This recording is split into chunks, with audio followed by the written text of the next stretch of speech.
Wel, diolch yn fawr iawn am y cyflwyniad yna. Dwi'n gwybod yn union nawr ble sydd ddod os oes angen swydd newydd arno i.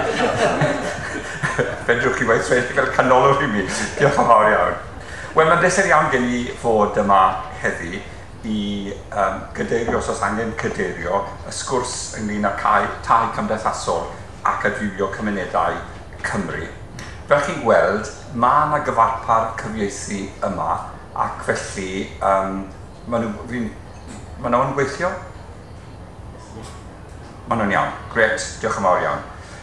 Ac mae'n bleser gen i jyst i gyflwyno aelodau o'r panel.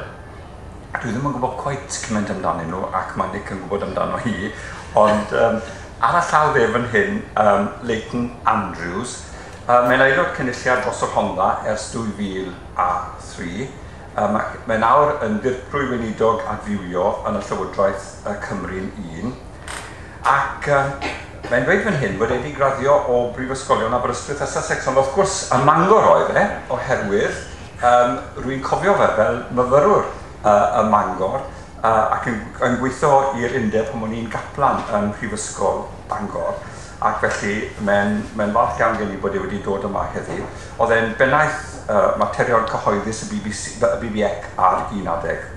Wedi ni, dwi ddim credu bod angen cyflwyno chwaith Dafydd Iwan, Llywydd Plaid Cymru ers 2003, Cadeirir Cyngor Cymuned Bont Newydd, ac wrth gwrs fe yw cyfarwyddyd sain cwmni recordio blaen llaw Cymraeg, ac mae'n gyfrol llwyddiannus gyda dros 20 o albums, ac mae'n aelod anrydeddus o orsedd y Bapiau, ac mae'n gen Cadeirir Cymdeithasol yr Iaith. Ac wedyn mae Christine Humphreys, sydd yn hyn ar yn llawddau, Llywydd Democratiaeth Rhyddfrydol Cymraeg ers 2007, cyn aelod cynulliad am Ogledd Cymru, ac yn arfer fod yn myfyryddus dros addysg dros 1 ar 15 oed, ac mae'n hyn athrawes Saesneg a Ffenedd astudiaethau galwedigaethol mewn ysgol uwchradd Gymraeg. Ni'n hynod y falch o'n nhw wedi dod yma heddi, ac beth ydym yn ei wneud rwan yw gofyn i bob un ohonyn nhw, dechrau gyda Leighton, os newn nhw'n siarad am 5 munud, ac wedyn ni, mewn ni agor y drafodaeth allan i chi fel cynulleidfa, sta cynulleidfa yw'r gair iawn. Diolch yn fawr, Leighton.